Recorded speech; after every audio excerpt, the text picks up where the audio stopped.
This conference will now be recorded. Now be recorded. We're ready to go, Shrikant. Okay, good evening, everybody. Let's call this meeting to order. Welcome, everybody, to the Chesterfield Township Committee meeting on January 23rd, 2025. Let's start with a flag salute and a moment of silence. Allegiance to the flag of the United States of America, to the republic which stands one nation, under God, indivisible, with liberty and justice for all.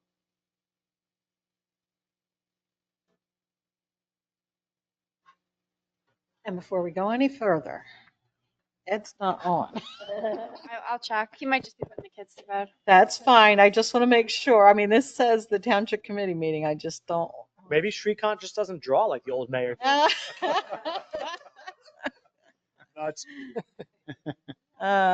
This should be good.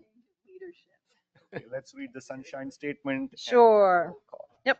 Pursuant to the Open Public Meetings Act, notice of this meeting has been given by filing written notice with the township governing body and the township clerk, mailing written notice to the township's official newspapers and township website, posting written notice on the official bulletin board in the Chesterfield Township Municipal Building, and providing notice to all who have requested same.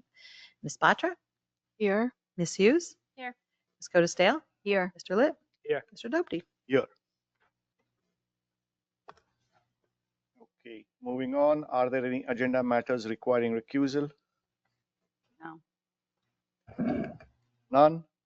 So we'll move ahead to section 4, approval of the minutes for the December 30th meeting and the January 2nd reorganization meeting. So I guess, Suruchi, you will be abstaining from the.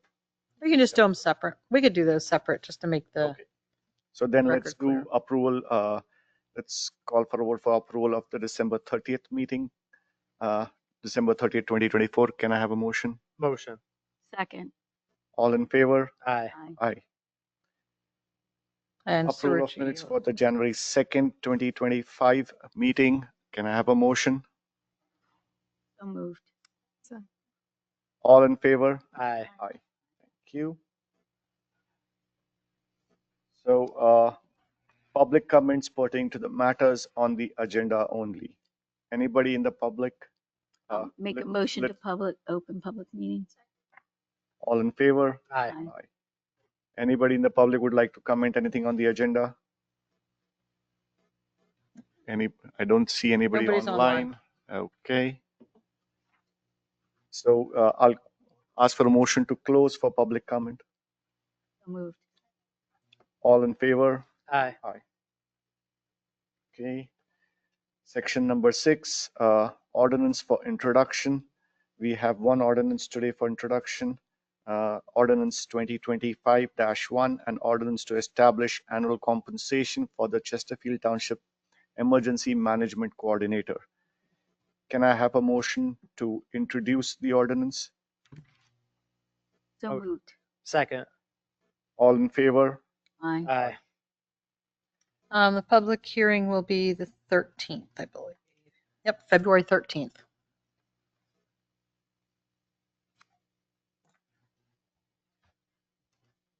Okay, so there's nothing more to be done on this ordinance. Public hearing will be February 13th. Correct. Then moving on to resolutions.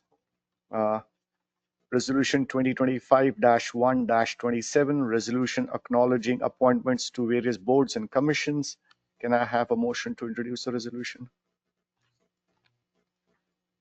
Well, to vote on it, right? Before we Yeah, vote to on adopt. it. To adopt it, okay. So before we adopt it, has everybody taken a look and are we good with all the appointments there? I just want to say briefly, and I'm good with all the appointments, so I'm not referring to this resolution. And I think I had said this last year. And Dominic, maybe this is something we could look at, not urgently. But to me, it's always awkward that the township committee has to vote to approve the appointments of the mayor. I feel like it puts us in a very, and it's fine this year because obviously we're all in agreement, but there are going to be years where we're not in agreement. And I think it's an odd look if the appointments of the mayor are not approved by a vote of the committee. Yeah, in other municipalities, that from my experience, so yeah, if it's a mayor appointment, they just announce it. That's on the how I would. agenda. And that's how we used to do it when I was first Yeah. on the committee. And to be honest with you, Matt, I have no memory of when it changed. It's been a long time. It Yeah. was So, usually a resolution though, Denise. Okay. And the problem, there were a couple of years where there weren't, and then we had people going off and coming back on and then reappointing. And the problem was, is we weren't able to keep track of the terms as clearly. So, I just feel like a mayoral appointment should be a mayoral appointment. A committee appointment should be a committee appointment. I mean, I'm fine with that. I don't know why, because at one point that's how it was. you're Long right. ago. You're right. Mhm. That was just, these are the mayor's appointments and we didn't even vote on them. And and that's why when Karen sends it out, she clearly defines these Yeah. are. I'm But you're fine right. with going Makes back to it that way. I just don't know. I have no memory, and I guess you don't either, other than just trying to keep track of, which to me is a sort of a different issue. Well, I can make it work. We don't have to do this. Yeah, and this it's not way. something we need to figure out today. I just wanted to say that, and it has nothing to do with any of these appointees, all of whom I'm very happy with. Yeah, I think I'm aligned with what you're saying, Mac. If the Mhm. process is that mayoral appointments do not require a vote don't. from the township committee, then we should follow that process. Right? Sure. Yeah. And let's make it that way. So then what do I know? A resolution to adopt or not? Should we What's on here that there's no issue? You should probably Yeah, I don't go see any forward issue with it. today. So It's just something that going we into should. the future Mhm. that we want to do? yeah, if you can make a note, Dom, and come up with something. I mean, there has been talk also of changing some of those from being mayoral appointments to being town. And that's an interesting committee. question too. And that, is something that we could discuss too, Yeah. like what is a fairer or cleaner, But and some of, why is it done that way? Some are based on the stat. I would have to look Okay, into that's that. what I'm Yeah. saying. Some are yes. statutory. It says, planning board. Mhm. mayor appointment. Some do, some are Yeah, silent. Then you could yeah. pick. Yeah. Some say Some- advice and consent. So we'd have to. So go maybe through at them. some point it might be worth just looking at it, and just to see I think it would what, be. how if we can legally change it. Yeah. Under the ordinance. I just love to know, and if we can't, I'd love to know that too. Just Yes. to know why we do it. other No, than I just- agree. I think it should be a process that's clear to all of us. All right. Anyway, sorry, I didn't mean to interrupt, but I thought it was something important. Thank you for bringing that up, though. So can I have a motion to adopt resolution 2025-1-27? Do we But- have that? We had the public hearing? No, this is Resolution. Oh, it's a Resolution. resolution. Never mind. Motion. Second. all in favor. Aye. We have the next resolution is resolution 2025-1-28, resolution to cancel taxes due to veteran exemption for 73 Chesterfield Georgetown Road, known as Block 901, Lot 16.02. Can I have a motion to adopt? Second. Again. All in favor? Aye. Aye. You? We gotta leave the door open though. Joe, we got to leave the door. Joe, the open. door has to stay open. Got it. Yeah, it has to, for a public meeting. Thank you, though. Sorry, Joe. Somebody out there right now, when they're done, their Okay. business, they'll be. Go ahead. Okay, resolution 2025-1-29, resolution assigning budget accounts related to employee salaries as outlined in the salary ordinance 2024-17 and 2024-18. Can I have a motion to adopt? I just wanted to ask, is this just a routine, Yes. annual thing, right? Yeah, I thought- what the ordinance is already in place. What this does is this gives Wendy the authority to charge them to specific budget categories. That's what I thought, but I wanted to clarify that. Okay, thank you. I'll make a motion. Second. All in favor? Aye. Resolution 2025-1-30, resolution for the Township of Chesterfield approving the towing contracts for January 1st, 2025 through December 31st, 2027. Mhm. These are the same three towing companies that we have. We just need to memorialize it. So Just to clarify, there were 6 the prior time, but only 3 of them submitted applications complete and timely. okay, so we are down from 6 to 3. But we still have 3, which is good. Yeah, so moved. Second. All in favor? Aye. Resolution 2025-1-31, resolution authorizing the transfer of ownership of retired K9 Xena to her handler, Sergeant Don Brodowski. This is a K9 dog in our unit that I believe is now going to be taken over by the sergeant. So the only question I had regarding this is, we do, when we hand over the dog, the future maintenance and everything will be managed by the sergeant as he's taking ownership. Is that right? We have an agreement that you're going to, He's got it. Okay, perfect. Yeah, Are we gonna- we put together an agreement so it's clear as to, no longer our liability. Liability, exactly. Are we That's- going to get a replacement canine or is that not the plan? Who knows what the future holds? There's nothing in the works right now. Okay, thank you. I'll make a motion to adopt the Second. ordinance. All in favor? Aye, Aye. Also, thank you to K9 Xena for her service. that's right. Yes, that's true. Moving on to the next section, the bill list. We got it today afternoon. Has everybody reviewed it? And can I have a motion to approve?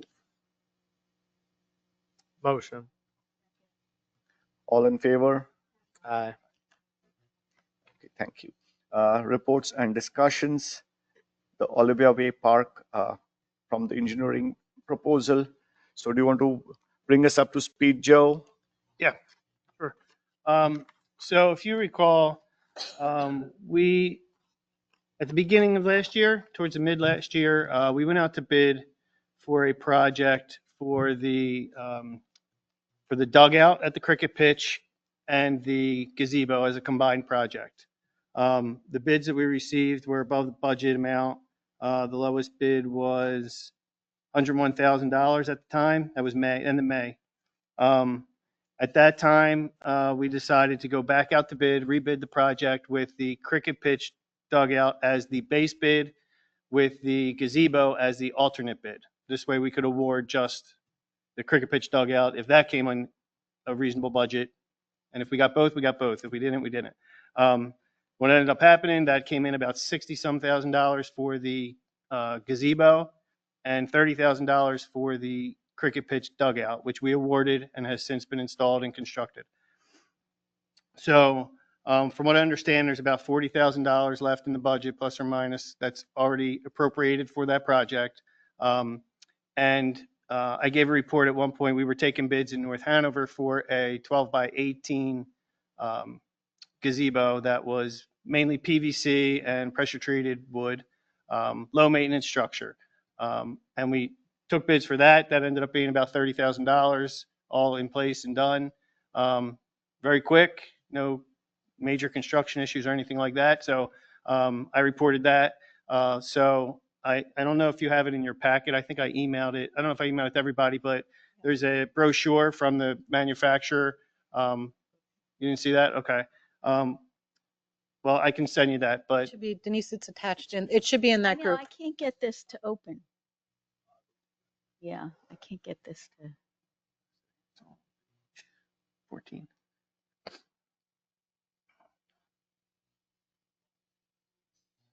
It's not on there today's Oh. date. Yeah. That's why I can't get They're it. not on there? No. Not, she doesn't have. Oh, you know what? I sent them to you via email. They're probably. I apologize. They're not on this one. You have? Yeah, some of us have it, some of us That don't. makes no I sense. don't have any of the attachments for today on here. I was trying to find them. But I don't have. They should all be reading from the same. I can see them, but she can't. Oh, no, you sorry. don't have anything. Hold on a second.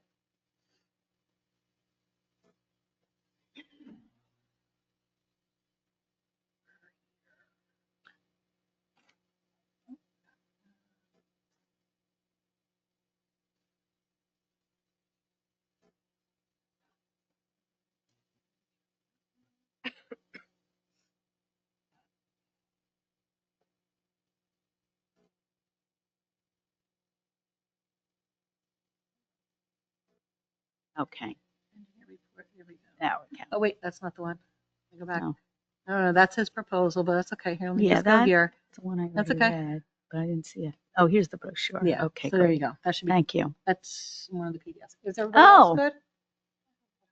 And you That's can a very bring that up attractive to the numbers so that structure Sure, yeah. So for on $30,000. page 14 are the rectangular ones that are similar to what North Hanover got. And if you're in North Hanover, right on Schoolhouse Road, across from the park, is where it's That's what we'll installed. ask. So if on you wanted to Schoolhouse physically Road, take a right look at across it. the bar. So is it on the turn to the Opposite side of the school? opposite side of the school? Yeah, yeah. Where the parking lot is, there's a Okay. parking lot there. Yep. And then an asphalt path that goes right to the structure, if you Okay. wanted to see it in person. Yeah, that's what I would like. The vinyl one, right? The Yes. rectangle. hmm And they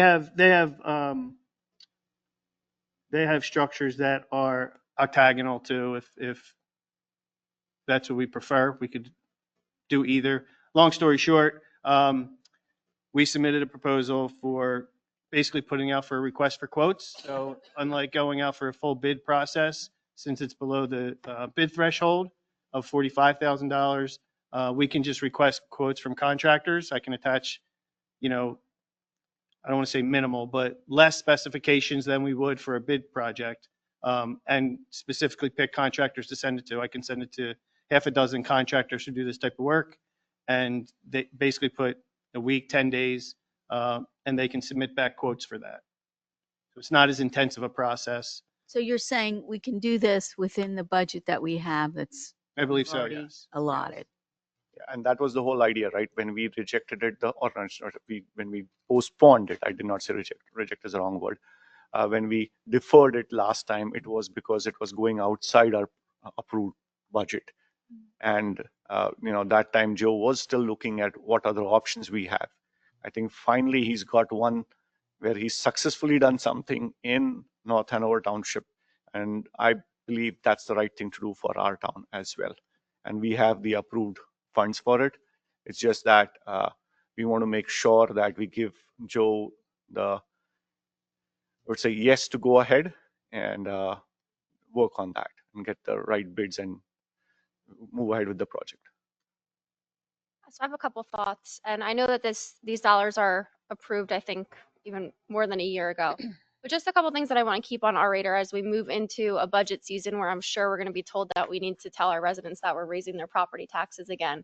And then I think that we're the ones who then have to justify and say, hey, we're raising your property taxes, but also we're spending $40,000 to $50,000 on this gazebo. Which is not coming out of their property tax. It is not coming out of the Coming out of property the rec taxes. fund. As a general understanding of how township dollars work, I think that that's the explanation that we have to give to residents. I don't think So that's I accurate. have a couple other points I want to make as well. Denise and I are going to be starting a recreation committee that, we've spoken about and approved. I'm excited to start to do it. I think that we really need to view the town as a whole and make sure that, the recreation projects that we approve and that we consider are what our residents want and what the majority of our residents want. And the last thing that I want to say is just that I think that we may be missing opportunities for the private sector to really get involved in some of these bigger projects.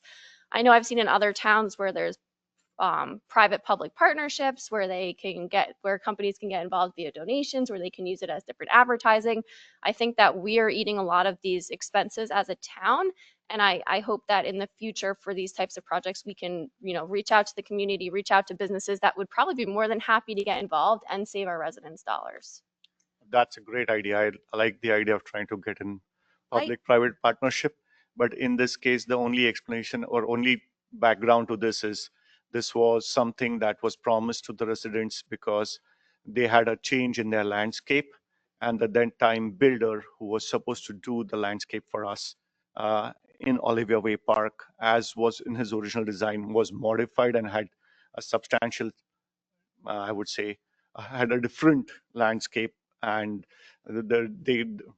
they had given us some dollars back and they had done some other projects for us. So this is part of that agreement.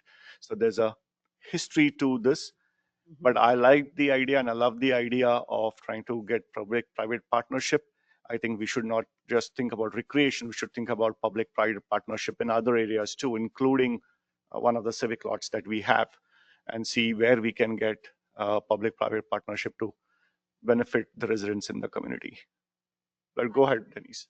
But no, I was just going to say what you said, that there is a history to this because this was a heavily landscaped area, and that landscaping was taken out. and the residents were very upset. We had numerous meetings with them over that, and this gazebo was a compromise over time, right, Joe? Yeah, there was a And, push-pull with the amount of plantings that were proposed versus what was, there was a faction that wanted it planted, a faction that didn't, and there was a compromise made.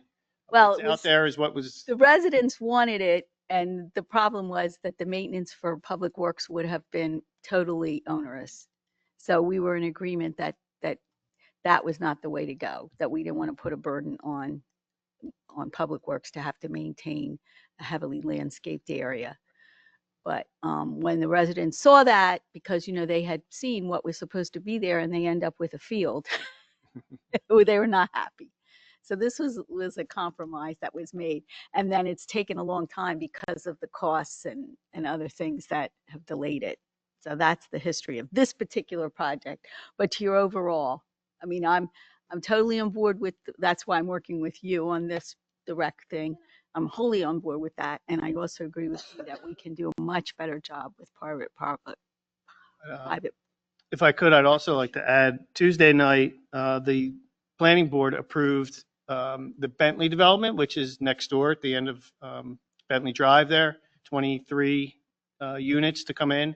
There's also an open space park there. They proposed kind of passive concrete area with some plantings. Below that is stormwater, so they're limited a little bit to what they can do. But their approval did include to work with the township to come up with a design that's acceptable to the township. So since you have a committee, obviously you guys would be part of that discussion to what gets approved there. The planner did ask for like a swing feature for adults and kids, not a playground swing, but more of a swing. And I asked for a covered structure, like a gazebo type structure that they've agreed to. So to that extent, that will be included at the end of Bentley Drive. As it goes into the next development, there's going to be an open space park there as well that, you know, we can work together with the developer and the rec committee to make that park what you want it. And the developer obviously will foot the bill for that cost as part of the development. And this is at the Bettany Drive, is it the old barn that's being torn down, or is this the? No, place that's over. Oh. At the end of Bunting and at the end of Bentley. Oh, yeah. You got it. Yeah. And I think it was homes. decided that the park would be accessible to everyone, not To the just- public, yes, right? absolutely, yes. Yeah, that's actually, I don't want to go too far in the application, but it's going to be an HOA for that portion of the development. So they'll be responsible for all the maintenance of the stormwater, the basins and all that, and the recreation space, which will be deeded to allow the entire public access, even though the HOA is responsible for its maintenance. Okay, that's good to So know. just so you know that that's coming, that's at some Thanks, point. Joe. Thank you. Okay. Moving on to section 10. Well, on this, typically, at least since I've Thank been here, on these, I would always ask for a motion, just so it's formalized to have Joe, if you want Joe to go forward with Yes. getting the quotes. I thought because it was already approved, that's why I didn't ask. Yeah, Okay. it might be piling on, but I just like to make sure Better that, to have too much. No. Yeah. I'll make a motion that we authorize Joe to go forward with this project And and accept next steps, his and proposal. accept his proposal as written. Second. All in favor? Aye. I'm going to abstain on this one, Karen. okay. I have a quick question for Joe. In the one document it says 12 by 16, the other it's 12 by 18. 12 by 18, I'm sorry. Yeah. Typo on my end. Hanover got a 12 by 16. Did they get a 12 They by? got a 12 by 18. Oh, okay. 12 by Yeah. 18, okay. They got a Because 12 by 18. We'll get bigger than we thought. Yeah, a little bit, yeah. because the brochure had 12 by 16, but did not specify 12 by 18 for a rectangular one. So I was like, which one is that? I will definitely double check it to be sure. Okay. But my recollection is that it's 18, but I could be wrong. I'll double check for sure. Thank you. Mhm. Section 10, liaison reports. I do not know if anybody's had a meeting so far this year, but. Well, if- I did want go to ahead. give an update on the Shade Tree Advisory Board because Roseanne, who's the chair of that, and myself, even though Saruchi's taking over as the liaison, but they haven't had a meeting. So I agreed to meet with Roseanne with George, is they are proposing to do what they call a tree tenders program. This is something that was the idea of the Philadelphia Horticultural Society, and they have a tree tenders program. So Larry Kuzer, who's a member of the Shade Tree Advisory Board and also as a wholesale tree farmer, has said that he would donate trees to the township. That this program that then could reach out, be open to members of the community, residents, to put trees in with, but they would agree to have tree tenders come and oversee the trees to be sure they're being maintained, follow them in terms of pests and a number of things like that.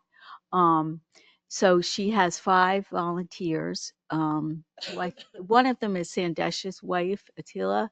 So I think it's probably adults that are affiliated with SEVA, but she didn't spell out exactly who they were, who are undergoing a training with the Philadelphia Horticultural Society. So next month, we're going to get a resolution before us to just to make us aware of this, and that this program is going to be going forward under the Shade Tree Advisory Board. But I think it's really kind of a win-win. I don't know if you wanted to add anything, George. We did discuss trying to get a sustainable Jersey grant. Yes. On the Oh, site yes. Today, I think we may have a problem. There's a yes or no list if you have existing grants that haven't been closed out yet. So I think we're going to be excluded. I double check that. I could be wrong, but I think it's like the big grants exclude the big grants, and if we don't have any outstanding $2,000 grants, I think we can apply. But double check, because I could be wrong. But we've looked at had it twice, but I will. Oh, okay. Well, if you looked at it I- twice, then I think that might be an issue. well, I think we'd It have wouldn't to stop look the at. program No, at all. I don't think She that's. wanted to pursue a grant to get equipment for the project, tools and such. It's looking for $2,000 and. But I don't think you need. I think you could still go ahead with it without tools and just have the people that are trained. Oh, yeah, and- yeah. yeah. So anyway, But she So- also discussed the fact that with the community garden, they've got tools that they're going to be obtaining. They can share them between the two. between the two. So if we are able to get the grant, then that would mean a resolution by this body and a letter of support by this body. So, But it Absolutely.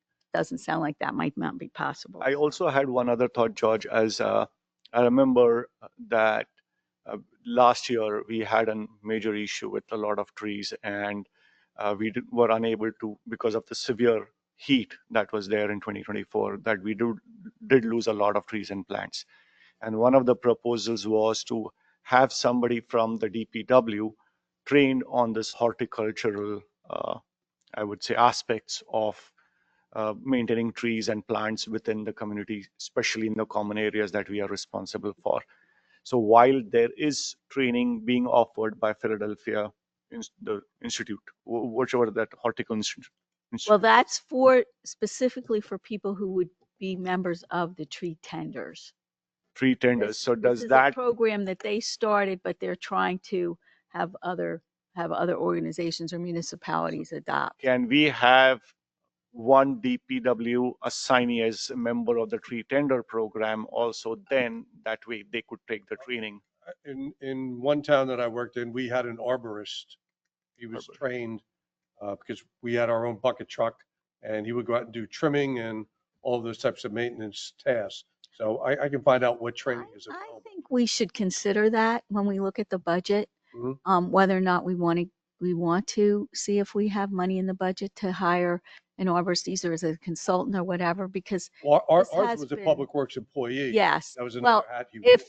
if that's possible, or that's what I mean, either as a consultant or have one of our current workers take a special training, But I do think that this is an area that we've run into so many issues with. And the Shade Tree Advisory Board is very proactive with trying to get trees, installing trees. And I think this is the next step, is to have some kind of oversight to make sure. But obviously, these volunteers are only going to be able to do so much. And I think to have increased knowledge within our Public Works Department would be a benefit. Okay, so you're saying that they can't be part of this training, but we should look into it as to if we can get arborist as part of the DPW.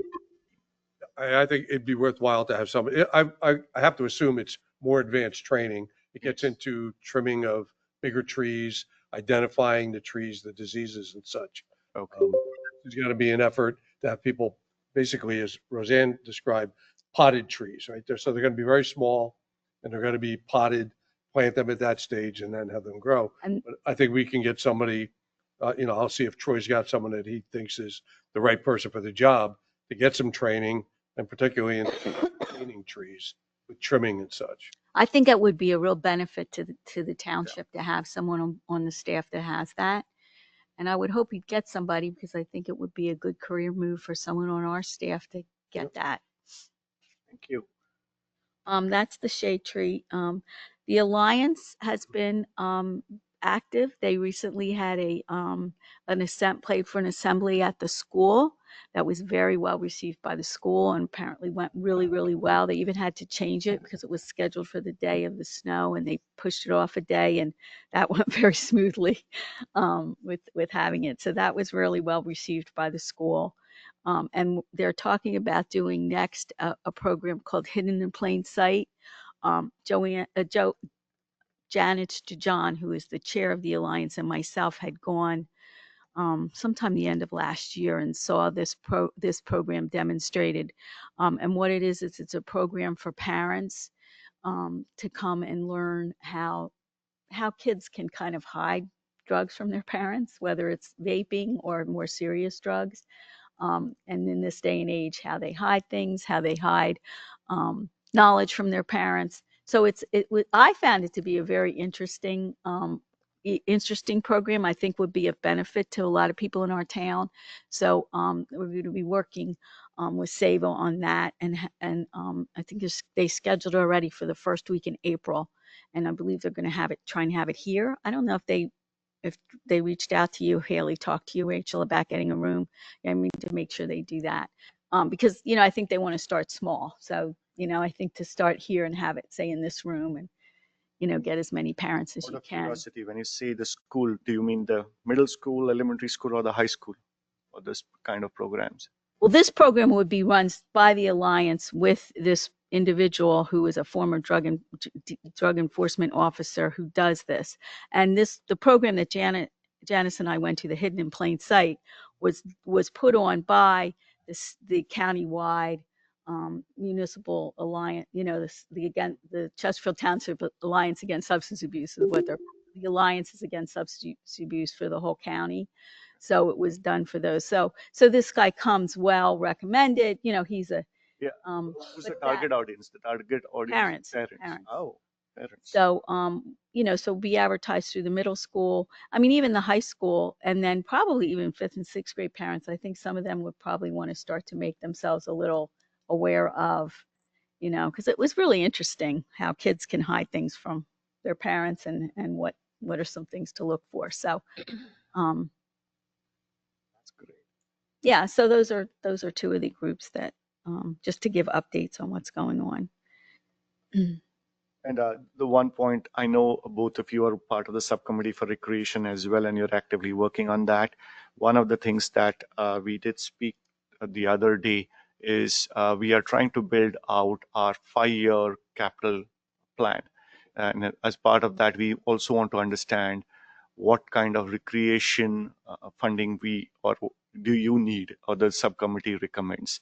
And we're going to put all of that together and then have a meeting probably in March, the first or second meeting in March, where we will review that 5-year capital spending plan, including the recreation plan. Well, I don't know if you'll be ready in time I don't for think that. we'll have that. No. That might be too early. We'll add it to that later, but just wanted to give you the heads up. So we would have a capital plan that would include the rec budget that would be separate from.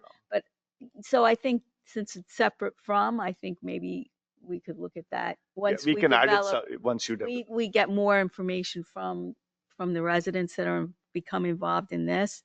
I think would be a more appropriate time then to look at and see what because last time we went through a process of, and then they came up with a list of things they really wanted to see. So I think at that point. then And it was- George and I did mention do that it to the under- CFO that you probably won't be ready by that time.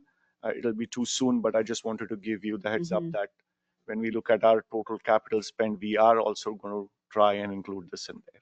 Yeah, well, I think, and that's my point is I think to do it with the rec budget, that would be kind of premature, but I agree with it as a concept of, and that's what we did last time. We came up with a plan and, but all of those projects have been completed. So I think now is the time, or maybe even a little bit overdue, to do that again and find out what right now the community wants. And then we can, look Are you at. planning to send letters out to the residents? How are we doing that survey? Well, we're going to definitely do a survey. I don't know whether we're going to do it on letters or not, because it was a onerous and the postage now is so expensive. But I think, most people online now, and I think we have a much better website, but we're definitely going to do a survey. Yeah, definitely, but it's still too preliminary. Okay, then I just wanted to check with you before I go on to the next section.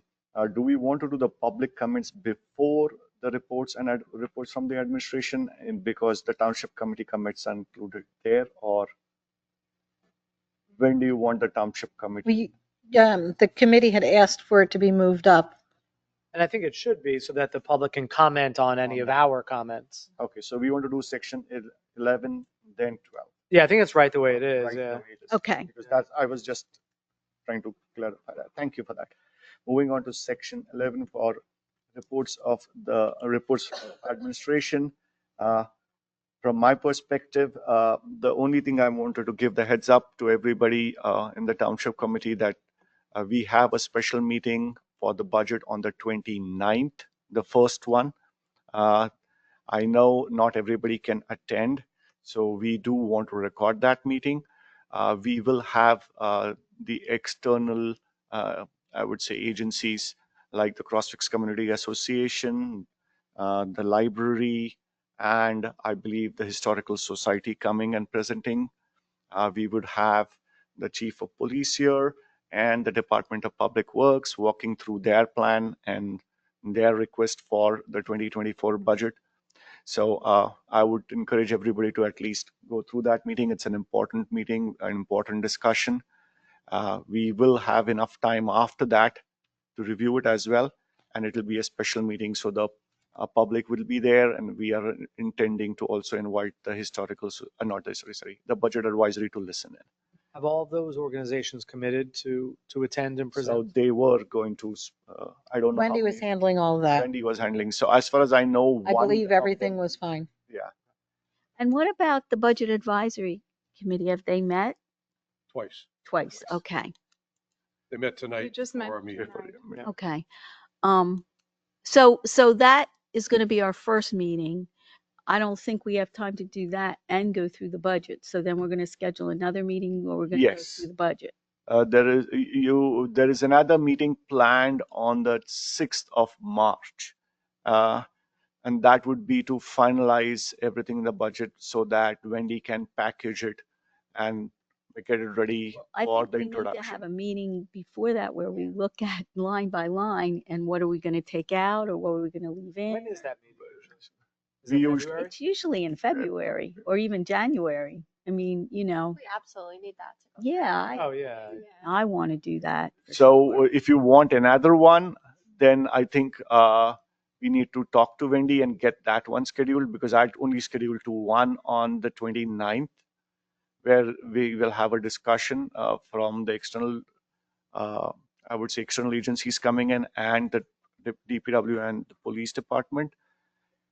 And then I was planning one on the 6th, but if I you just need think one that's before too that, close to when the budget's due we need to have one where we can just go through line by line and maybe actually even, I mean, I'm fine with budget advisory coming that night, but I think maybe even in February, do one where we meet and then at the very tail end have the budget advisory come. then Denise, I would want you to lead that, because Well, yeah, I'll because you'll probably be out of I'll be country. I know that, but I still think, I mean, I still think having the other four of us to do that, I think is, and you could always. I can give us dial in any- as long as it's in a reasonable. Yeah, or even just like if you have a chance to look through the budget ahead of time and just I intend put doing in that. any what concerns you might have. But It might I be nice really to do feel. that in the work session this year too. What? It might be nice to do that in a work session instead of up here, like where we go through the budget. Correct. We could have the meeting in there. We've had the meetings for the workshops, for the budget workshops. We've had them many times in the conference room. And I agree with you. I think it's more comfortable. Yeah, it does. It's a long meeting though. 1 hour does not somehow. If we have a work session meeting, No, I say at think 6 we o'clock, need that will not be enough. separately. Yeah, We it does need to take have a more than separate that. meeting. The 6th, there can't be a whole lot of changes made once we get to the 6th. That's my big That's one. But why I it's said we because have to do it in there's too much advance work of for that. Wendy No, to we do. have to have a meeting in February where we go through line by line, at least one meeting. What are the scheduled meetings in February as of right now?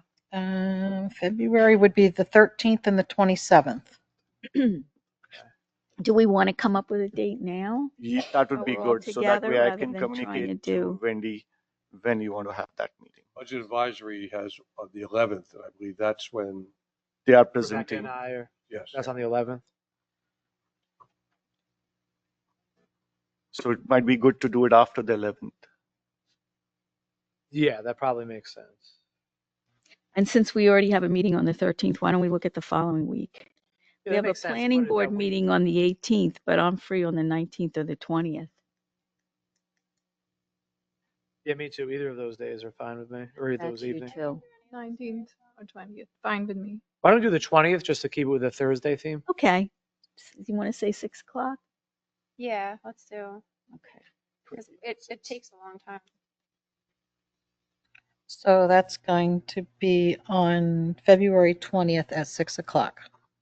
And so you could announce it as a public meeting, Karen, and then Yeah, Maybe you I'll put everything and it'll show up on our website as a meeting. you or George, one of you could, or Shri, talk to Wendy and just make sure she has everything ready. Yeah, I'll send her a For note for us. sure, but Okay. George can also inform her. In Okay. fact, you know what, George, if you can inform her, that would be best. Actually, you're going on vacation starting tomorrow, so I can send an email. I'll do that. Don't worry. I'll take care of it. You enjoy your vacation. Okay. Sounds good. Okay, moving on to the township committee. Anybody from the township committee? Yeah, I wanted to talk about something. So I know there are certain sidewalks in the development which need some attention. They are either broken or they're uneven. So somebody reached out to me recently and she had a really bad accident while walking her dog on Singleton Drive. She fell on her face because the sidewalk was really uneven, and I know it's the responsibility of the residents to take care of the damaged sidewalks, which they didn't. It was marked by the township, I think, a few years back, or I'm not sure when, but there are certain markings along Glock Farm Way and Singleton Drive, and those sidewalks need a lot of attention. So she had to be rushed to the ER. It was really bad. She had hematoma on her forehead, and I have pictures from her injury from the accident. It was a traumatic accident.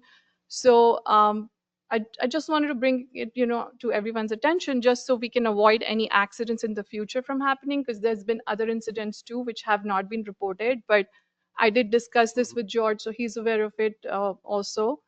So I was just thinking if there's a way for us to kind of single out those homes and maybe send a letter or a notice to the residents so they can take care of it. Just, so as a precautionary measure, so it doesn't happen in the future, because she really had to go through a lot of hospital bills and emergency visits, and it was not at all a good experience. So I just thought we can do something about it and wanted to bring it up here. Which I know that, I mean, we have this with any type of, negligent property owners for, if grass gets above, there's one near my house where it's used to get as high as the roof. And so I know Glenn will follow up, but what is the procedure? Does he have Actually, to get a complaint That or? sidewalk, well, because we don't go out and just patrol looking for it. Yes. If someone reports it, we'll follow up. Yeah. I got it from our form stack. we get complaints and reports on things like this frequently. I had one for some trees that are rotting at a neighbor's house. Glenn went out, looked at them. It's beyond the scope of our authority. They're all the way in the back. But he sent a letter just putting the person on notice that the trees are appearing to be dying. If they fall, there's a good chance they're going to destroy the neighbor's property. As for the sidewalk, I looked right on Google Maps. I saw exactly where Sarucci was talking about. You can see the red right on the picture. So Glenn sent a letter right away.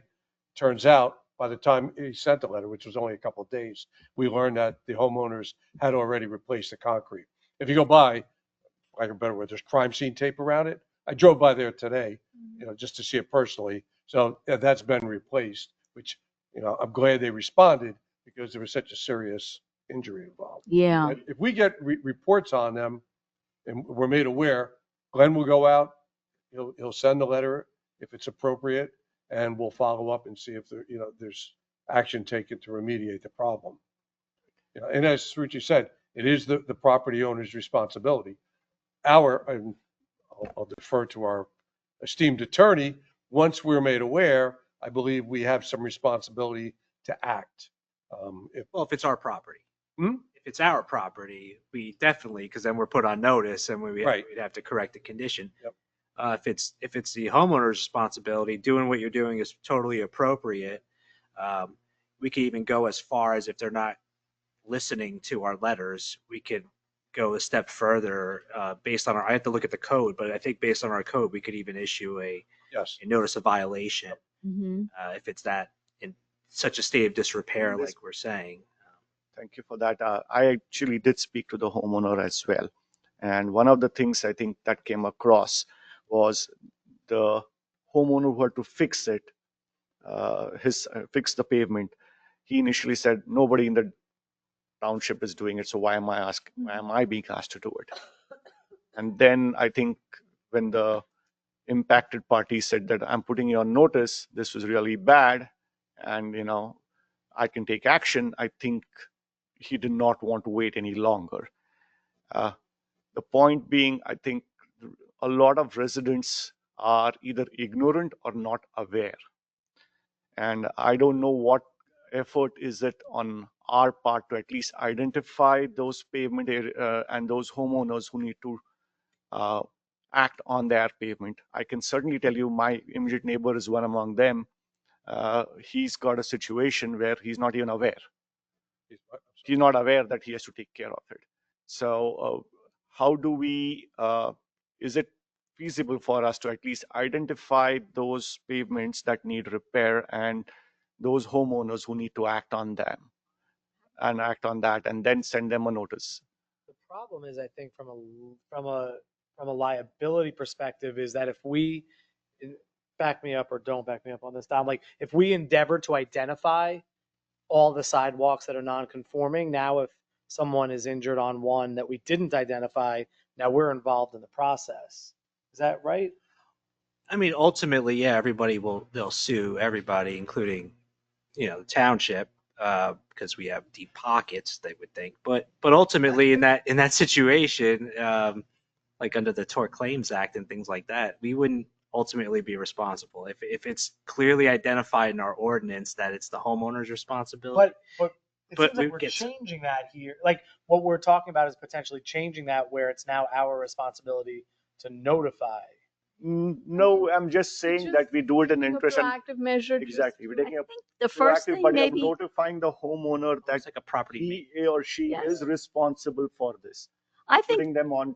I think the other thing is maybe just first of all putting it on our website, make you aware. I did I think George suggest to You already Sarucci. did, okay. What I thought of doing is taking a condensed version of the ordinance, putting it on the spotlight on our new website, gets people's attention, and then have the link to the full ordinance, but just give it a highlight that it is the property owner's responsibility to maintain the sidewalk and also the curb. Right? They've got it all the way up to the edge of the street. And then I think they take maybe the initiative, they can hit the link and see the whole ordinance. But And then I think too, maybe just to start making people aware that if you see a sidewalk that looks dangerous, report it to the township Maybe before. that's a good way. You of know, doing if you've tried to talk to this resident, you know, I mean, I think the neighborly thing is first is to say, you know, I'm worried I'm walking down the street, my friends are walking down the street, my kids, we don't want to have an accident. But then if they don't, that if you do report it, then the township can go and, I just don't know if it's a good use of public works to be going around and looking at all the streets to Okay. see what, you know, I It's a don't. big endeavor. Yeah, it's a big endeavor. I I mean, mean, if we we were don't. able to get Savo or somebody to do it, that might be different. But Maybe again, we I do don't it know. that way because, I or just don't know I what like your proposal of, that, but I also think that that puts us into sort of being like the bad guys. Whereas if somebody reports it to us, then we're acting on the report of a concerned citizen, as opposed to us reaching out. And because then where do we end that? And we get people coming saying, well, you're looking at and you're reaching out in this part of the town, but you're not reaching out in that part of the town. I just think that I think education of homeowners that this is your responsibility, and then education of residents that, you know, talk to your neighbor, but if they do not show an interest in being good citizens and repairing their sidewalk, then the township will send them a letter and will address it. At the risk of sounding sarcastic, it will never end No, because it's always going to keep developing. And we have situations out there that are very bad. yes, In some neighborhoods, it's very bad. it's the norm. Yes. So I don't, I yeah, mean, but those I like markings the were idea of done at for least a putting it reason, on the right? website Yeah. saying that if you see something, report it. Yeah. But how many people go to the website? Realistically well, our speaking, how Facebook many? page is up and running again. Oh, We good. got that figured out. So we can put it on there. I know folks frequent there more than a website, but we can refer them to it. We can put the same Okay. message right on that. Yeah. Facebook. If people start to sign up on there, then the alerts that can go out can notify them. But until you get enough people, you know, signed up on there, And you're not that's going to the be other reaching thing. them, and We that's need to do a where people lot of should be going. education about it. But that's where they should be going, is the website. And I agree, it signing should up. be on Facebook, but we need to, you know, get the word out that if they sign up on there, then they can get those notices. Yeah, notices. Thanks, Thank you for Suruchi. that, Suruchi. I also had something, I guess along similar lines, not really. But Stell Road, I've had a couple of residents of Stell Road talk to me about the concerns about vehicles speeding, cutting through either to Georgetown or from Georgetown Road, I guess that is. I don't know if that's something that's ever been looked into. I don't think it has been since I've been on the committee. And Chief, you don't have to answer now, but I'd love to know offline if you don't have an answer now, just if you've ever been made aware of that as an issue on Stell Road, if the PD's ever looked into it. On Stell Road, yeah. I can't recall, but it's certainly possible. You get speeding complaints all over the place. Mhm. I mean, I'm told like 60, 70 miles an hour and a 35. Like, I'm told it's really bad because it's a straightaway and it's a cut through. So I don't know. We can certainly direct attention to it, take measures to capture data and enforce out there. So certainly better not. Yeah, if you can corroborate that or the opposite. Yeah, I'd love to know what's going on there so we can take action if necessary. Thank you. One more thing to ask or discuss. I know we used to provide residents with the bags, you know. I mean, I'm not a pet owner or a dog owner, but a lot of them have reached out asking for those bags to be brought back. Is that something we can look into? It's a convenience for the residents and it keeps our streets clean because If Troy was here, he'd be the perfect one to talk, because I think he brought it to our attention that we were spending so much money on putting them out there, because nobody takes one, they take a whole handful. And the amount of bags that we were going through, and what we talked about is that as a pet owner, you have a certain responsibility as well. I mean, we have the containers out there, they can drop everything off. I believe all the stations are still out there, they just don't have. And then, you know, me as a dog owner, if I was walking my dog, I should be prepared to clean up after my dog. So we put it out there with good intention of having everybody do that, but then it became a financial burden. It was very expensive. I don't know the exact dollar, But Troy would have a better handle, or Wendy, when you're talking in the budget season, because I know that that was a big problem, the cost of the bags. I'll talk to Troy and just Yeah. get some idea. Or Wendy, either one would be able to tell you on the cost, but probably Wendy on the cost. Troy was, very adamant about not putting them back out there again. Because people take more than one. Oh yeah, they'll take handfuls at a time, and they were constantly refilling them. Like I said, and we spent a lot of money on those bags. And then it was just talked about that they're, as a dog owner or cat, whatever, as a pet owner, you should be responsible for some sort of taking care of your pet. Okay. Thanks, Karen.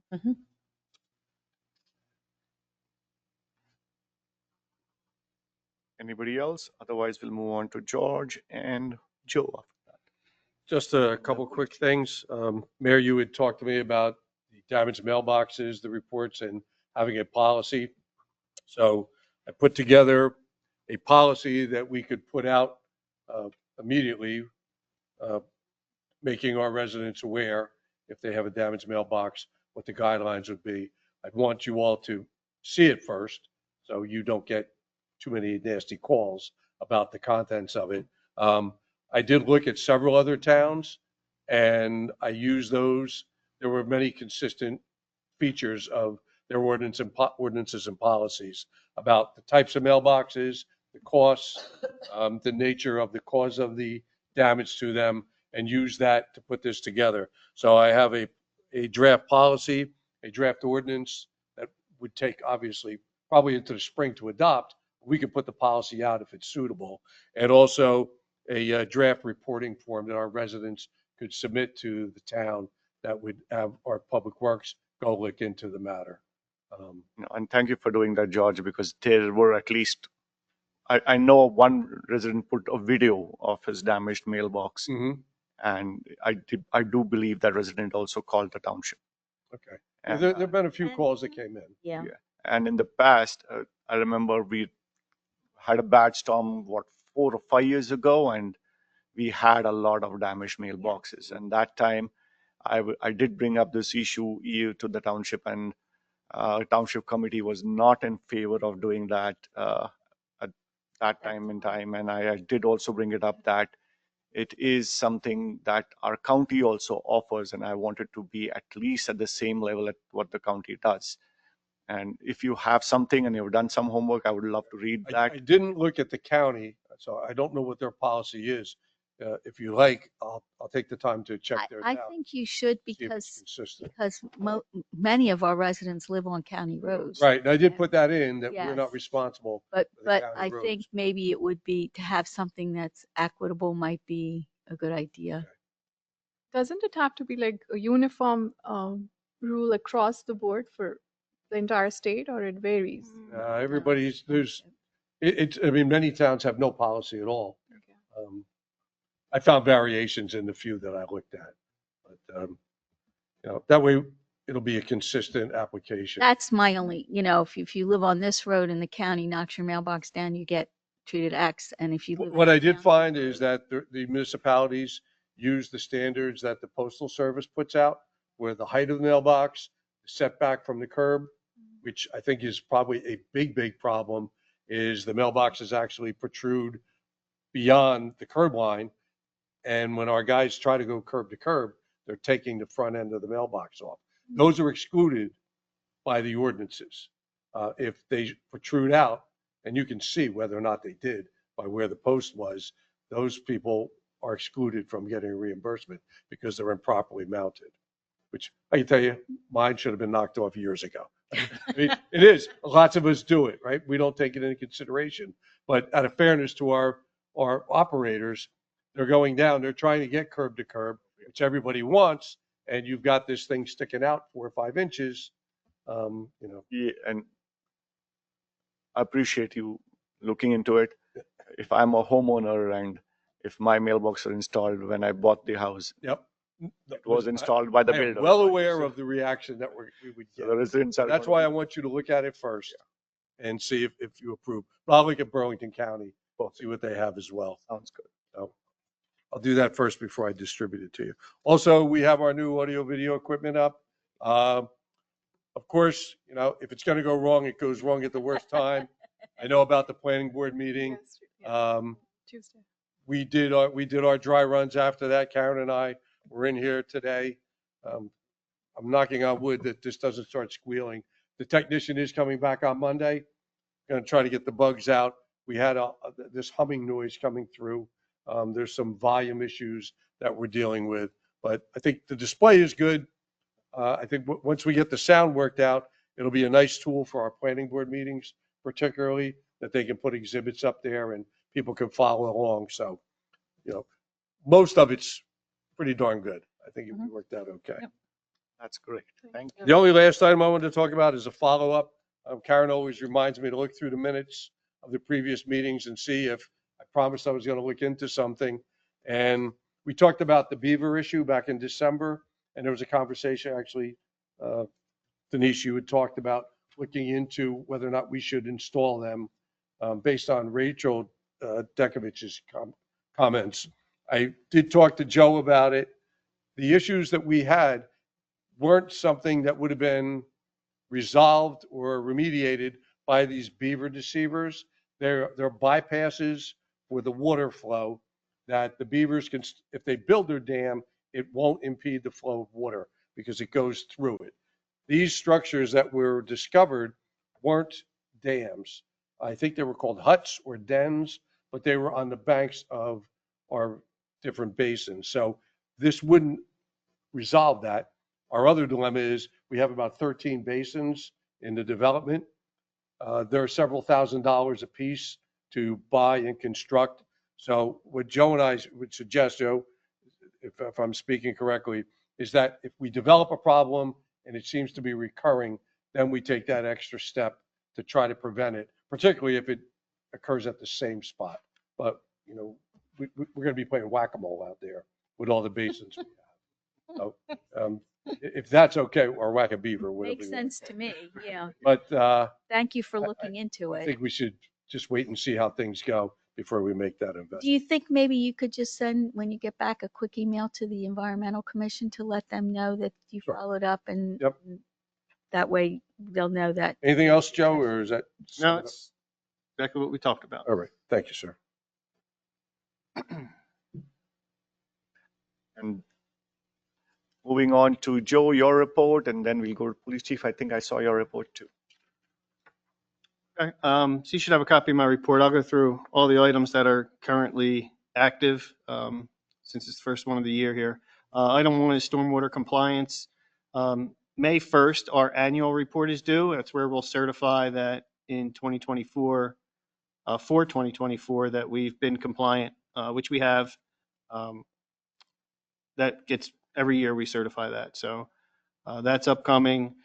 Troy's staff has done some updates to the infrastructure maps, some inlet inspections and things like that. So we're updating the maps to reflect those so that we stay current and those maps become more of a resource for Public Works if we keep them updated.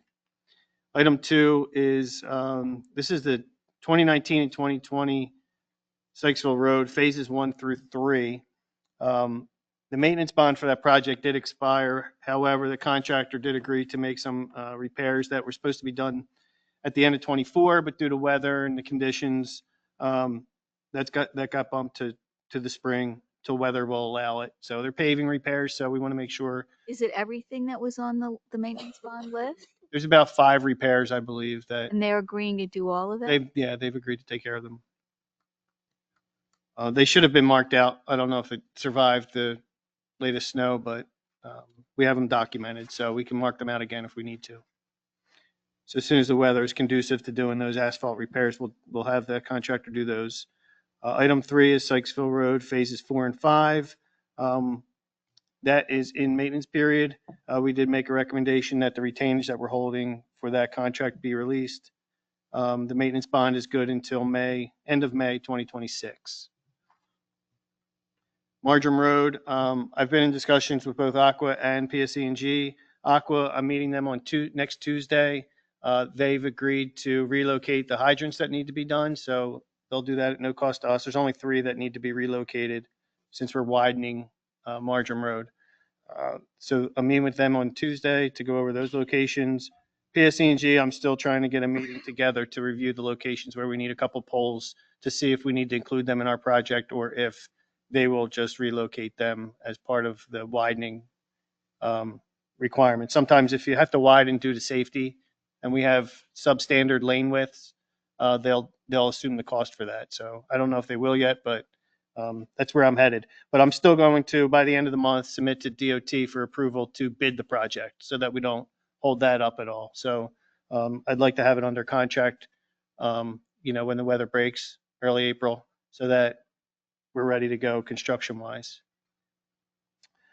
Hogback Road, we did receive a grant. That's the 2025 municipal aid grant. We received a grant for $148,000. I'll have to submit a proposal for the engineering for that, and then we'll start survey. And I'm trying to get that on the same schedule as Margin Road, so I can bid them both at the same time. So this way, maybe we'll see a little cost savings in kind of economy of scale. And refresh my memory, is that going to take care of Hogback Road, or it's only going to be a certain? It's only going to be a one? portion of it. The original request for the entire length down to the township line from Ward Avenue to the township line was almost $700,000. Oh, wow. Yeah. So we received 150,000. So we're going to get a little bit of it, but we're not going to get too far. But we'll do as much as the funding allows us to do. Item 6 goes into the 23 recreation grant, which is Fenton Lane parking lot. We received the grant for $77,000, and when we took bids, our low bid was $94,000. So the township added money to that project to do the work. We finished the work. I believe it's right around $60,000. So we do have a little bit of money left in that contract to do more of the asphalt path in the park. So my intent was to add that work in the spring to get up to the grant amount so that we take advantage of using all the grant funding. And then the additional money that was allotted just so we could award that project could then be returned to your whatever appropriate location in your budget. I'm not sure where it would go back to, but wherever it came from, I guess. The 2024 local rec improvement grant project, which is the walking path, that's under contract. We have a $63,000 grant. Our low bid for that project was $75,000. That was awarded. Contracts are squared away. We're just waiting for weather to be able to do that construction work. And that is the same contractor who did the parking lot. So we'll have one paving contractor come back when the weather breaks to take care of the additional work as part of the parking lot contract, and then also do the asphalt walking path contract. That all happened at once. The 2025 grant project that we will submit for at the end of this month, we're looking for about $78,000. The grant amounts have been anywhere from 60 to 80, so we're kind of on the higher end of that. I'm not sure if we'll get 78,000 or not, but that's what we're asking for. And what that does is connect the raised crosswalk on Fenton Lane that finishes the asphalt path from that point into the park and connects to the rest of the path. We'll have a continuous path from the development all through and around the park will be completed. So will that remove all the gravel, or the gravel will still be there, but we'll have a walking path? Parking lot gravel will remain, but we'll have an asphalt path throughout the entire connection. Okay. Yeah, that's cool. That's cool. That's exciting. That's exciting. Yeah, so that'll complete, you'll be able to get from the school to the park really on a solid surface. So that grant will go in at the end of the month, it's at the end of next week already. Yeah, the 31st. The dugout at the cricket pitch, we just have to finalize their payment paperwork, but that's in. The construction is complete. Item 10 is the Olivia Way Park gazebo, which we talked about. I will early next week get the request for quotes out, and maybe by the next meeting have quotes for you to consider. If I can pull that off, we'll try. And if everything works out, do you have to wait till for spring, or is that something For that construction? Yeah. We need better weather. I don't know if we need spring, but we need better weather. So my intent was to have Troy prep the area so that we can save some of that money because it needs to have a stone pad to set it on. and then we'll have to construct some concrete between the gazebo and the sidewalk that circles the park. Okay. I don't know if we need as much sidewalk as originally proposed. We kind of had it going from the sidewalk and then connecting to the sidewalk of the playground. But we may just need an entrance from the sidewalk to the gazebo. And we can talk about what sections you want railing versus not. So we did, at North Hanover, we had one accessible route. So the concrete connected directly to the structure. And then we had a step off the one side to a kind of a grass play area that sits in front. So we can do similar. We can do just the front be open and have railings all around, but we'll have those options. So that's the gazebo. We need weather above 50 degrees is a good idea. Till then, wait. Yeah, I think so. But there's a lead time. I think it's 6 weeks, 8 weeks for the gazebo anyway. So kind of puts us right on schedule if we approve something relatively soon. Sounds good. So, and that's all I have for tonight. Thank you. Chief, you want to go through your report? No, thank you. The report was provided. I don't even have it before me, but no, I don't typically read the report. Okay, thank you. I did go through it though. I did get the email, so thank you for that. I'm sorry? I did go through it. I did get the email though, so thank you for that. I did.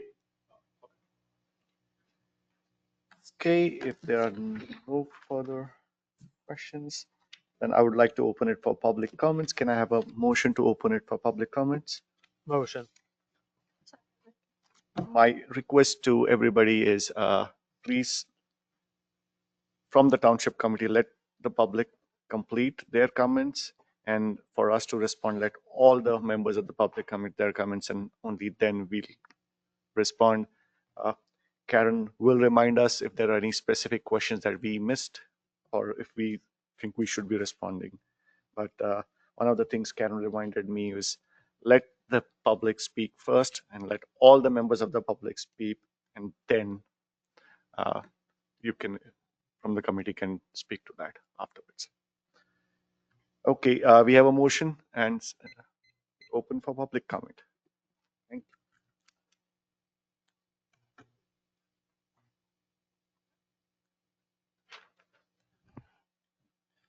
you. Steve Hazen, 447 Main Street. About the sidewalks, there's one from the crosswalk by the community building down to the library. It was mentioned to the township at the end of July that it's not safe. The snowfall we had on January 5th to 6th, on Tuesday, it still hadn't been shoveled. This last snowfall we had, the sun took care of it because it also took care of all the snow on the street. But there's a crosswalk. It's a sidewalk to the library, and the sidewalk that was mentioned tonight got taken care of rather quickly. This has been 6 months, and there's no notification. I ended up that Tuesday, I walked in the road, and there's people who don't go 25 on Main Street, believe it or not. So I'm just wondering, there again, you don't want to single people out, but the one on Singleton Lane got taken care of mighty quickly. And this has been actually like that way for years. Anybody that walks to the library can see it. They don't want to maintain it. Most people know that if you have a house and a sidewalk, you're responsible for the sidewalk. Just saying.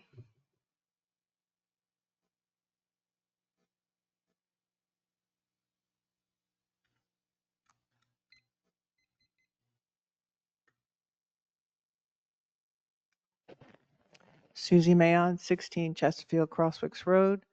Couple of housekeeping items. I was online for the planning board meeting. I could barely hear people. The people who were close to their microphones, I could hear. The people who were not close to the microphones was not good sound coming through. There was problems with a fellow who was given a presentation. I could hear him clear and loud as a bell. It was perfect from the external viewing. So I want to give this feedback because I feel it's important, because you want to better your meetings, because the more people that attend meetings, the better the township will be. So I thought I'd give that to you. his sound was just fine for me. That's really interesting. And I could see his presentation. So that was all working as it should have. Also, the e-notifications seem to be working. I've gotten back and forth with Karen and some folks, so that's great. And I concur with Steve. The sidewalks have been bad in Crosswicks for many years. And, obviously it is the homeowner's responsibility, but maybe perhaps this time of year on the Facebook page or on the township website, remind people to shovel their walks because of the snow. They're responsible, and then just kind of slide into indicating that any sidewalk in disrepair, the homeowner is responsible. Here's a good lead-in. Perhaps have a booth at the Harvest Fair and put little pamphlets out and say homeowners are responsible for your thing. I don't think somebody can make up some pamphlets or handouts and the township man something and just homeowner safety, courtesy of the township, help your residents have a safe thing. There's many things we could do in this case. And lastly, the HPC ordinance being rewritten, I thought it was to be reviewed by the team on the 9th of January. So I was expecting to hear some information about that tonight. What is our timeline for that? And I'll let you answer that later. And also, what's the timeline for the certified local government application to be resubmitted? So those are the two things. Okay. What was that last thing? Certified local government, because I don't think we're certified.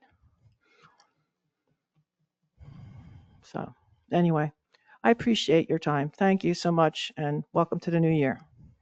Telling us that you could hear that, because that's really interesting, because we could not. It was clear as day on the That's it. recording. The recording is very clear. Well, that's good, but it's interesting that the people that were on. One more thing. Could those recordings be posted until they're deleted on the website? Voice recordings. Is that too much to ask? And also, what's the protocol for any handouts that are handed in by residents to be saved or proposed so that residents can see what's been submitted to the committee? That's another question. Sorry, I overstepped. What mic was that presentation given from? The one that was? It was remote. Oh, it was remote. Yeah. Okay. Yeah, that's why it's interesting that people who were remote could hear him. Do we still have any more public comments? People who were in here could not. The agenda said that Glenn was going to be presenting the wrap up of the year. So I was just curious to see what that was. And of course, he submitted already, but was not presented at the meeting. It's it's a contained document, and I've noticed and I've requested and through Oprah Records some of these things that have been submitted by residents as part of a meeting, and they're not accessible. So I'm wondering what the policy is. So that's what I'd like to know. Thank you.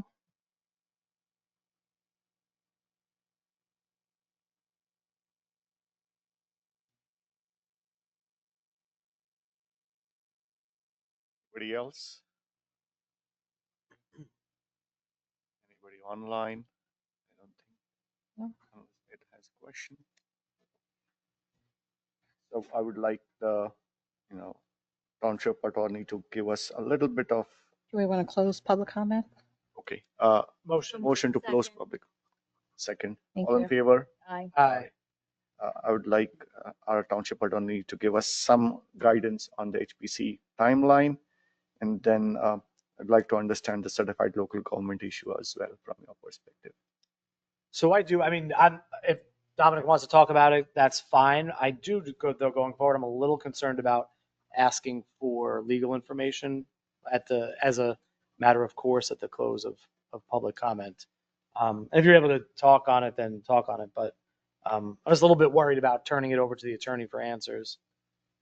The only reason as a I matter asked of is routine. because from a next steps perspective, when we discussed it last time during the work session, I believe Dominic has received and collected all the notes from the township committee, and he's reviewing that.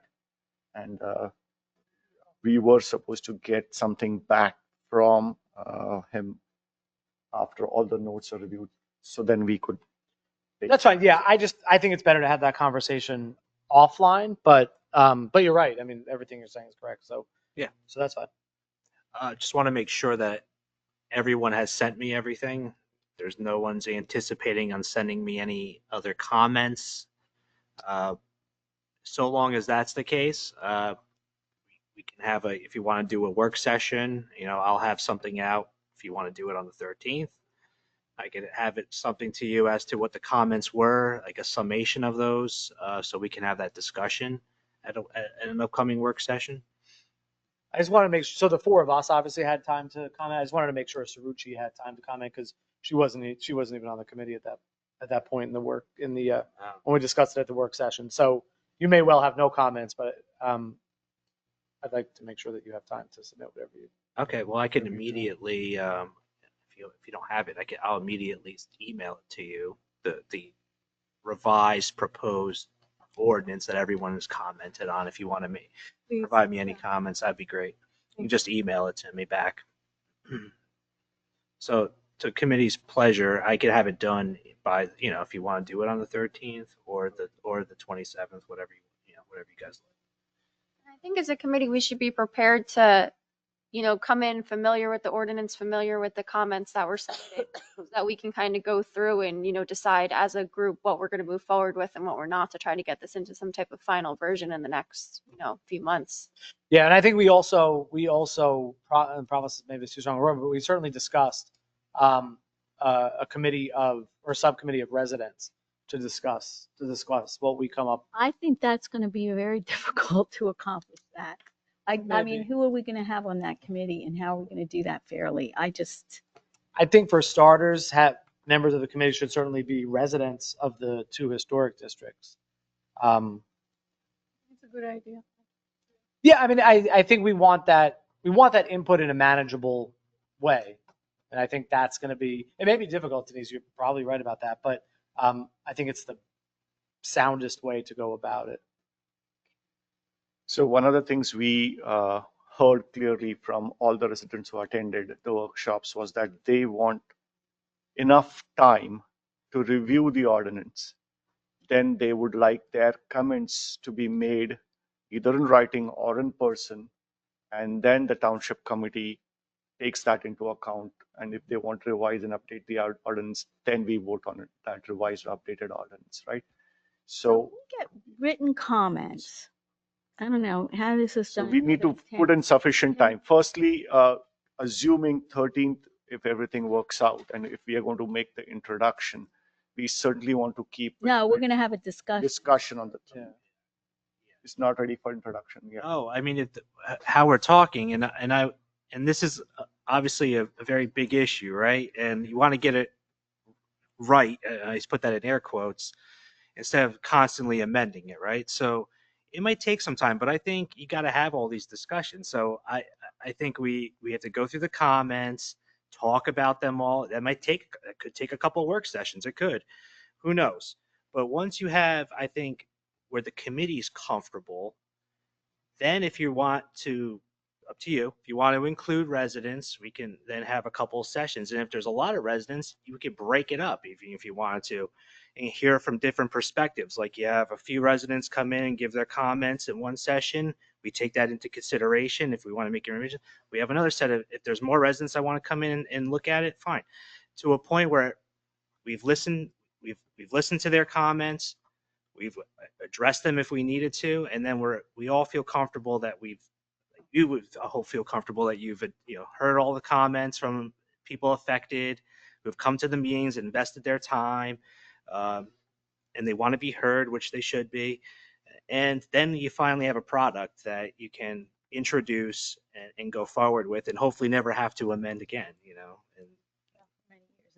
And I just would hate to. I don't want to. We've taken so much time now. I don't want to rush it now at the end, and get it introduced. My big concern is we need to give enough time to the residents to review it and get their feedback back to us. I'm saying do that before you even introduce it, so you don't put the time pressure on the residents. Because once you introduce it, it's a whole new animal. Yeah. You only you're putting it. You're publishing it, and then you're going to have a hearing coming up, and I think I agree with you on one hand, but on the other, it's very difficult for people to make comments in a vacuum when they don't know what's in it. You know what I mean?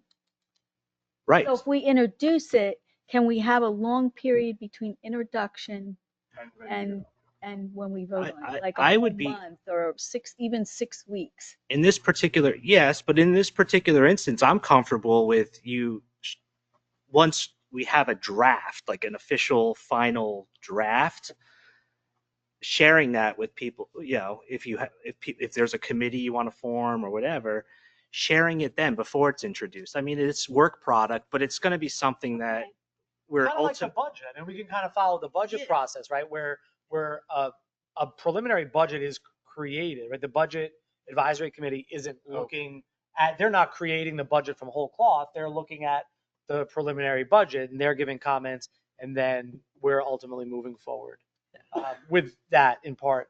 So you taking that are into account. suggesting and you think it's okay to share the draft product and let the residents review it and give that I think in a limit, like I think you almost would have to make like a committee, because I wouldn't want to just put it all out. Yeah, that's my That big you're gonna get. And we've done that already. I mean, to be fair, we did that in May. I mean, we had everyone here, and we took all of that in.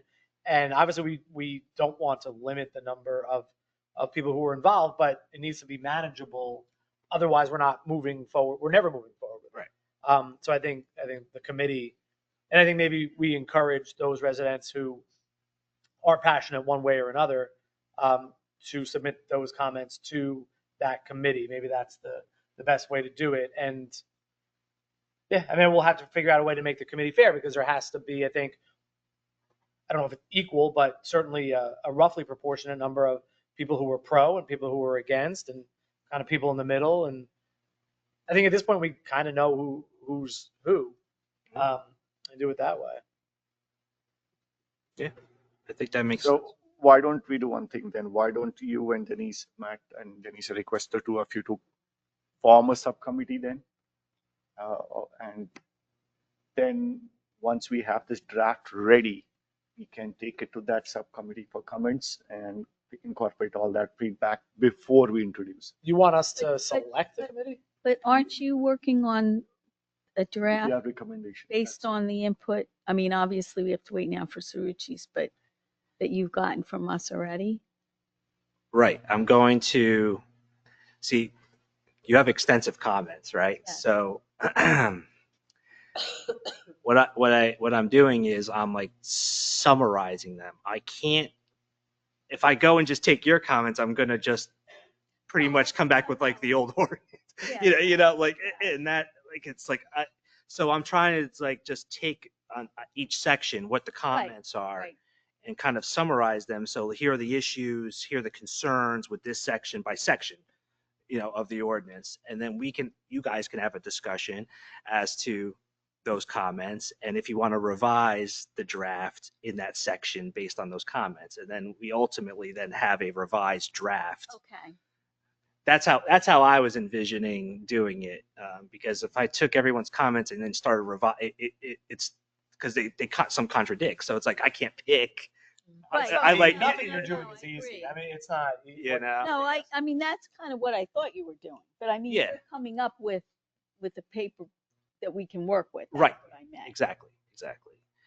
And so, like, I still think that step has to still be taken, Mayor. Like, I think, you know, you as a committee will have to massage through those comments that I summarize at upcoming work session or two, and then once everyone is comfortable with the version, then we bring in in my opinion, bring in the subcommittee or whatever. Maybe I think it's a good idea, maybe in the interim, so that we're not doing this again, so that we're just kind of planning ahead. Maybe we come up with the ideas for the creation of the committee. And I do think it should be more than just Denise and I. I do think it should be the five of us. Certainly the five of us, but you said you want to involve a select group of residents as well. So that's Well, I the one think that part I of was. that is just opening it up and just saying, we're having this. If you want to be involved, please, you know, get in touch with, Yeah. fill out a form, volunteer form. Again, let's, when in doubt, let's follow the budget advisory committee Mhm. mechanism, which was it was posted on the website. Just post it on Facebook. Okay. So what you are suggesting then, if I understood you correctly, is we will have a working session. We will invite the group of people who want to volunteer. They'll have to register saying that they want to be part of that working session where they'll review the HPC ordinance.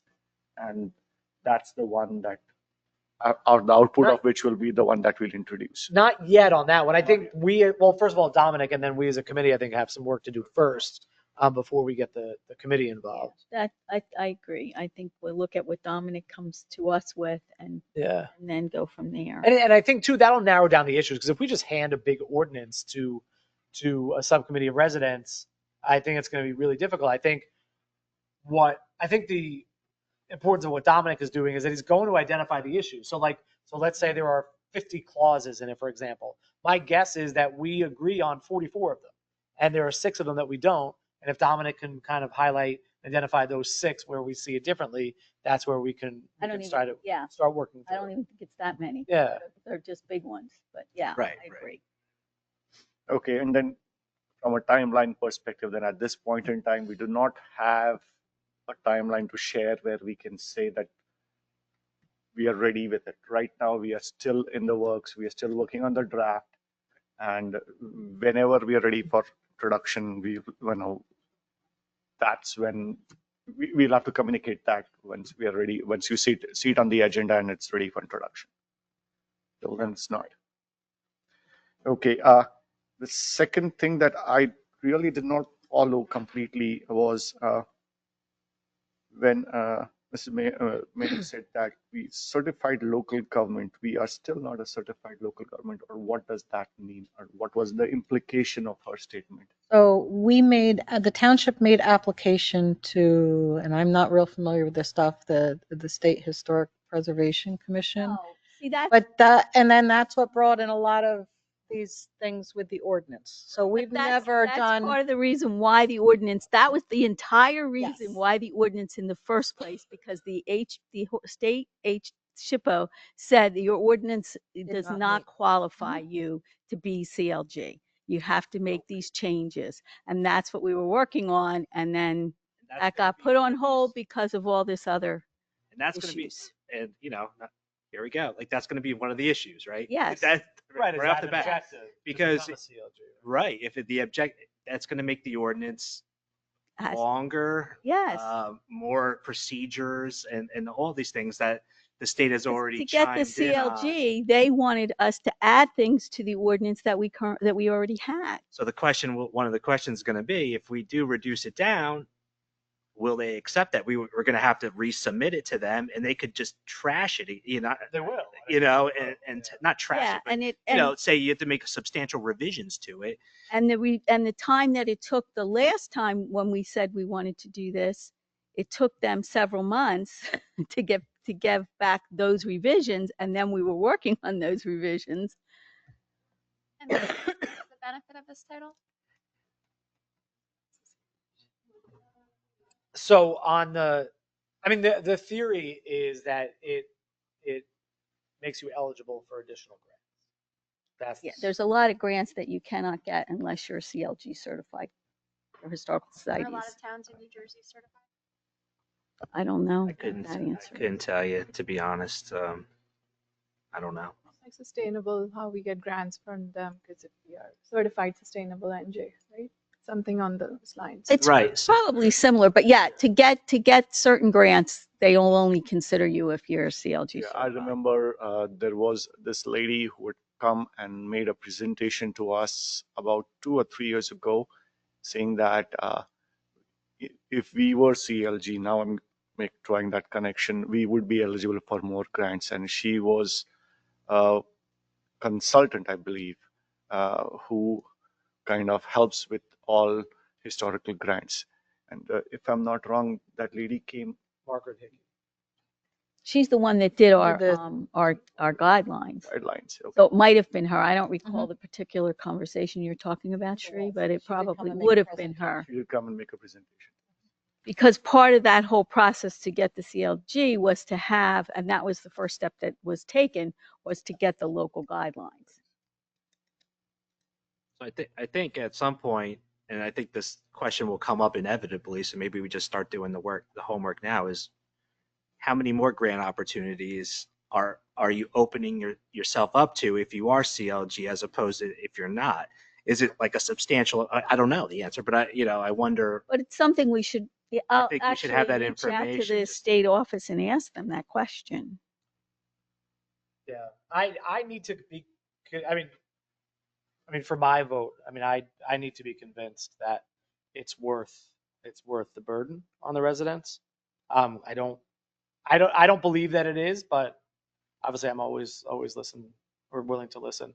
Well, and what types of grants do they offer? Right, and do they benefit the residents or do they benefit the HPC? I think that's the major question. I don't think they would benefit I think the question is whether they would benefit homeowners or whether they would benefit businesses. Right. I know there are certain grants that the state historic preservation offers that only go to commercial yeah. properties. Which is a shame because some of those programs are actually really good and can be really Yes. helpful for homeowners, but we're not. You're going to look into that, Denise? Yeah. Okay. Anything that I missed or that anybody else? The only other question that she asked was regarding the handouts that were handed out. Like if somebody comes up and hands a handout to the township committee to look at for something. If I typically get them, then they just go in routine correspondence. Doesn't get attached to anything in particular. But it would be Oprah. As long as it's within the 3 years. And I received a copy of it. It doesn't always happen, but if I get a copy of it, then it would just go into. But some of this stuff, I think we could start to look at if somebody gives it to you in advance, that doesn't always happen, can be put as, more things just going out to the public in advance of a meeting, or, you know what I mean? Like if they're not, or after a meeting, whatever, look at that, just to make our paperwork and what we're getting more transparent to the community, put it on the website or whatever. I think a few years ago we started going in that direction where we were providing handouts to the community, and then we've gotten away from that again. But I think that's something we could kind of strive for, of some of the stuff that we have in front of us that people can see. You're talking about the resolutions. Resolutions. I think, something like Glenn gave a pretty, benign to the planning board. And this is something that's never been discussed at the planning board, but I think she was kind of referring to that as well, is, like Glenn gives an annual report to the planning board of X, Y, and Z that he's done this year. Can that be something that then is on the website for the residents to look at, those people that are interested, that type of thing, that we can start to maybe look at doing. I think anything that you can offer people that are interested, on the website or whatever mechanism we use, I think is helpful. We were discussing putting the ERI. It's a very thorough, comprehensive report, which I think that is definitely going to go on the. But it's on there already. This is like monthly. It's on there. Yeah, but this is like monthly kind of, reports that I think, or the resolutions or all of that, that people can see.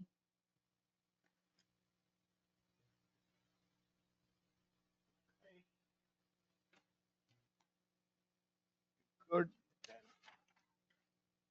I do believe we do have an executive session today, so we will be moving to the executive session. So can I have a motion to get into executive session? Second. All in favor? Aye. And we are likely to be taking action after that? yes, we'll be taking formal action. You see it on the agenda. We'll be, And how long then, if somebody's going to wait? We should. it depends on you guys. I would anticipate, That's a dangerous game. Yeah, it is. I know they like you to do that in these resolutions. I would say 15 to 20 minutes. 15 to 20. I'm hopeful. Thank you. Did we have a motion? I didn't even get that. I'm sorry. Yes, we did have a motion to go into executive session. Okay. It was unanimously approved. Okay. I'll just pick some names here. This conference will now be recorded. All right. We're back in regular So, session. we Just have make sure a you new talk into your resolution. microphones now. We have a new resolution to adopt. This is resolution 2025-1-33, binding resolution determining the Township of Chesterfield's present and prospective fair share affordable housing obligations for the upcoming fourth round commencing July 1st, 2025. Can I have a motion to approve? So moved. Second. All in favor? Aye. Aye. And I think that's about it. So motion to adjourn. Second. Second. All in favor? Aye. Aye.